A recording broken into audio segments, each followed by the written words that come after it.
Vamos assinalar este dia com a nossa convidada médica psiquiatra, a doutora Inês Homem de Melo, que já está aqui connosco e a quem agradeço por juntar-se a nós. Muito obrigada, Sra. Doutora, é um gosto recebê-la. Obrigada, eu e feliz Dia Mundial do Cérebro. Isso mesmo, feliz Dia Mundial do Cérebro, muito obrigada. E, portanto, vamos falar do cérebro, vê, sente, registra tudo a toda a hora e em qualquer lugar. Assim eu descreveria, pelo menos, o nosso cérebro. Sra. Doutora, estamos longe de saber tudo ou já sabemos o suficiente sobre o cérebro? Em que ponto estamos? Muito longe de saber tudo sobre o cérebro. O cérebro é o órgão mais complexo do corpo humano e também por isso o mais fascinante. Claro. Nas últimas décadas tem havido uma grande explosão de conhecimentos acerca deste órgão, com o aparecimento, sobretudo, de tecnologia que nos permite ver o que acontece no cérebro em tempo real.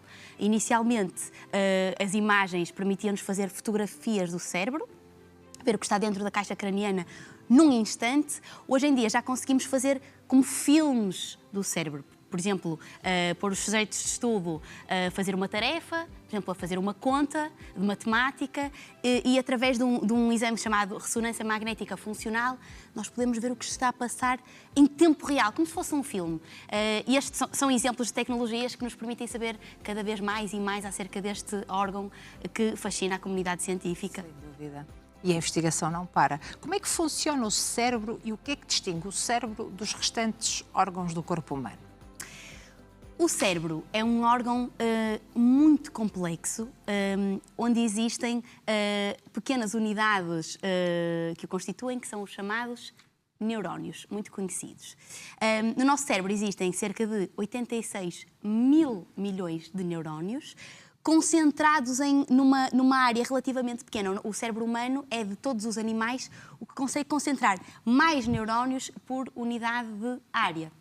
O nosso cérebro pesa cerca de 1,3 kg a 1,5 kg e, no entanto, consome 20 a 25% de toda a energia que nós ingerimos através da nossa alimentação.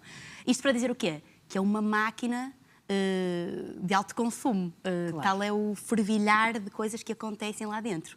Resta-nos a nós dar de beber a esta máquina, pois, claro, um combustível premium. Claro. Que esse é um dos apelos que podemos fazer para melhorar a nossa saúde mental. Portanto, é alimentá-lo da melhor forma possível. Este órgão permite controlar não só tudo o que se passa no corpo, a velocidade a que o coração bate, quantas respirações por minuto fazemos, o que é que se passa no nosso intestino.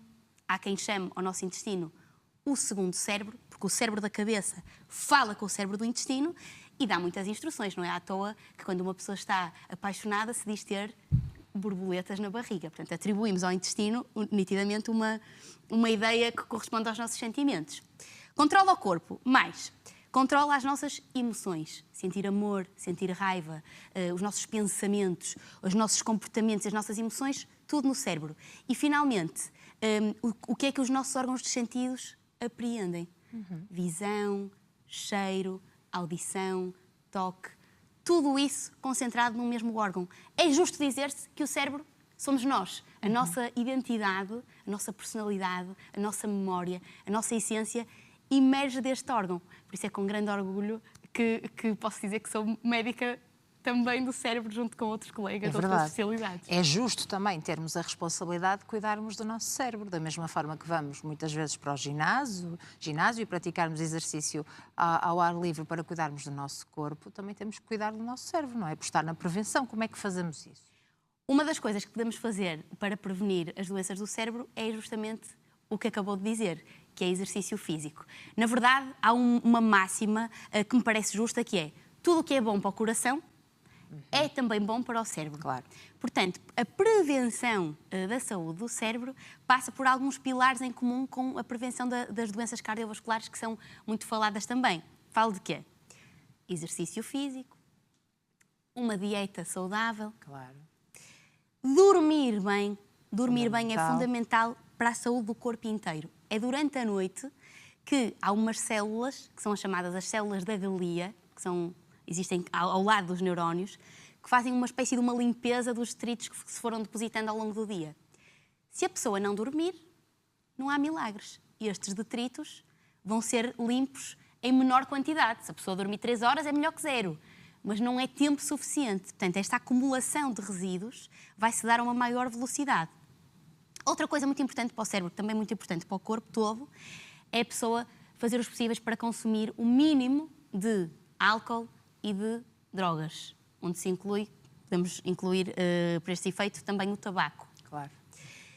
Acrescentaria a estes 4 importantíssimos pilares da medicina do estilo de vida 2 que se pode dizer que são um bocadinho mais associados ao cérebro. São eles a gestão do stress e as conexões sociais positivas. Este é um ponto que a medicina tem vindo a demonstrar recentemente, que é a importância de estarmos em comunidade. A solidão é totalmente patológica para o cérebro e, eventualmente, também para o resto do corpo. Portanto, estes 6 pilares são importantíssimos, pertencem à medicina do estilo de vida, mas são igualmente importantes para o cérebro como para o coração. Há vários estudos que relatam precisamente que as relações interpessoais são a base e aquilo que mais dá felicidade às pessoas. Ainda é difícil para algumas pessoas, de facto, acreditarem, não é? É o fator que está mais associado à felicidade. Isso ficou demonstrado num estudo muito robusto, chamado Estudo da Vida Adulta de Harvard. Isso, Achou-se que seria o sucesso, o dinheiro, puseram-se essas hipóteses, mas realmente o que mais determinava a felicidade dos indivíduos do estudo eram as relações que estabeleciam com os outros. Com a sua família, mas também com a sua comunidade. Pequenos encontros com outros seres humanos, como ir ao café e cumprimentar o senhor do café de forma investida e genuína. Então, tudo bem. Esses pequenos encontros fazem bem à saúde, é justo dizê-lo, quase parece assim meio estranho, mas faz bem à saúde. Estar com outros seres humanos faz muito bem à saúde. O seu contrário é a solidão, que me arrisco a dizer que é uma das grandes doenças, principalmente das pessoas mais velhas. Claro. Começam a perder o seu papel comunitário, reformam-se, portanto, automaticamente participam menos. Por vezes as famílias não são muito investidas em integrar os seus velhinhos na vida familiar e começam a ver o seu cérebro com menos estímulo e menos participação comunitária, literalmente a atrofiar. Atrofiar quer dizer a ficar mais pequenino. E isso é a antecâmara de uma doença que sei que vão falar hoje aqui mais ao pormenor, que é a demência. Exatamente, vamos falar já de seguida. Isto significa também que o cérebro vai mudando? O nosso cérebro passa por fases de grande mudança. As 2 mais importantes são a primeira infância, principalmente dos 0 aos 3. Portanto, essa fase, a criança está completamente ávida de estímulos, o cérebro dela é um autêntico fogo de artifício. Depois há uma ligeira estabilização, sempre a aprender, mas não em tanta quantidade, até que entramos num novo período em que está tudo em aberto, que é a adolescência. A adolescência é a nova fase de desenvolvimento e de grande excitação no ser humano e dura, do ponto de vista cerebral, essa enorme plasticidade do cérebro, típica da adolescência, dura até mais ou menos aos 25 anos de idade.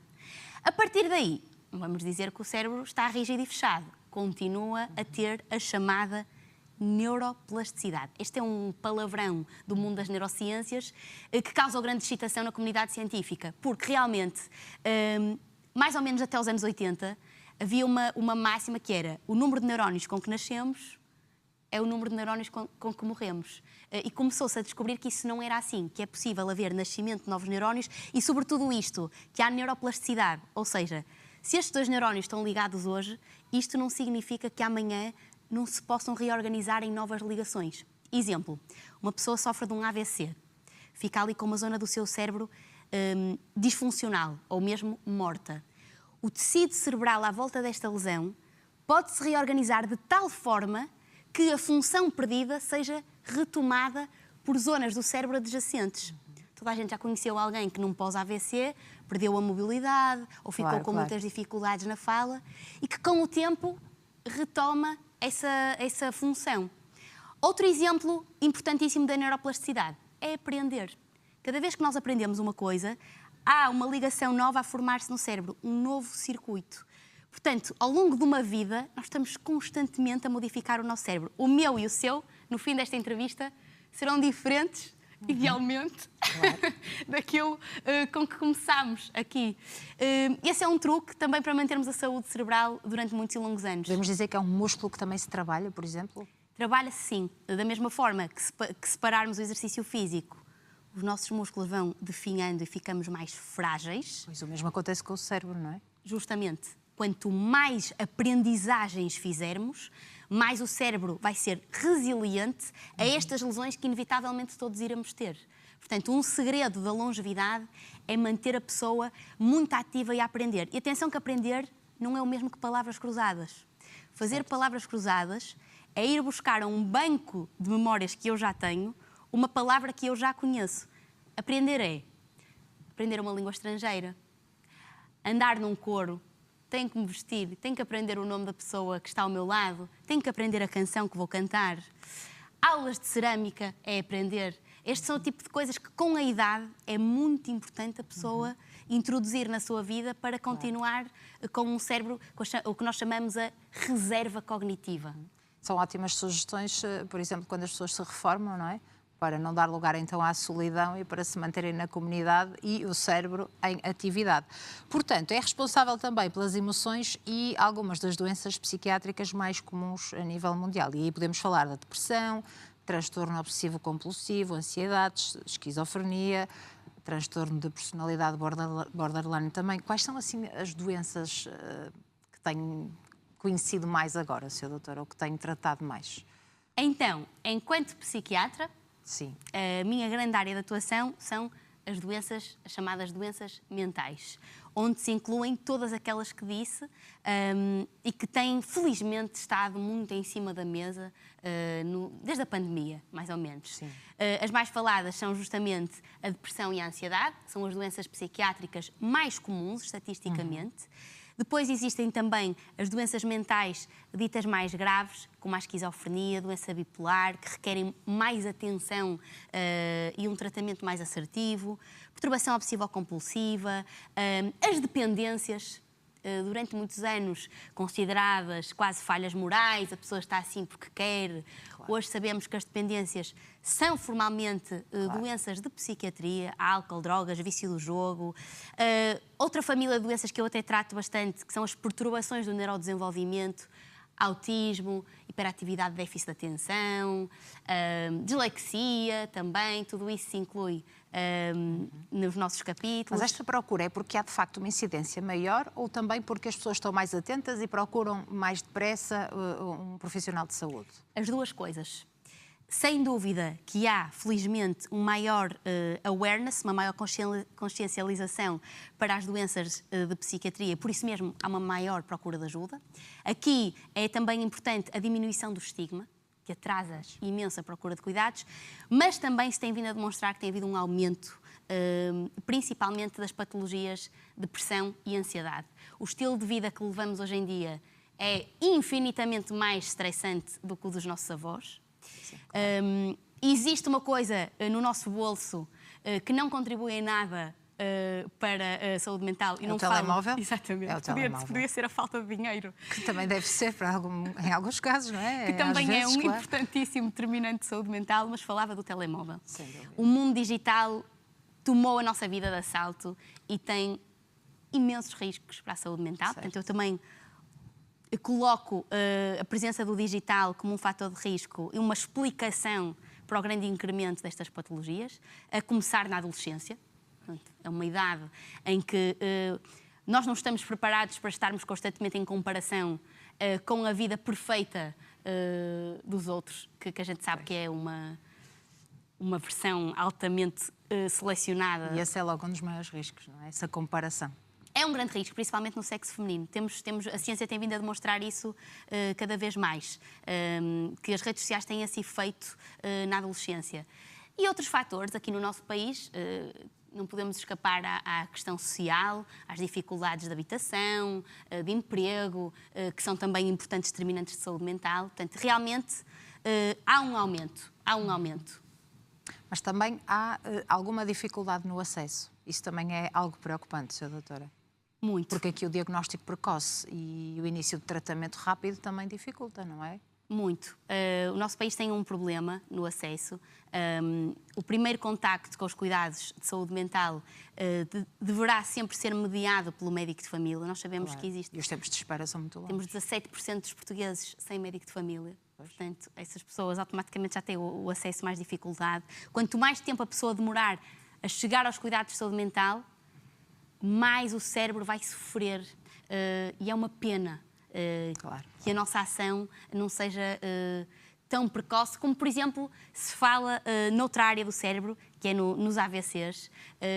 Existe muito esta emergência de, ao primeiro sintoma, boca ao lado, fala arrastada, perda de força num membro.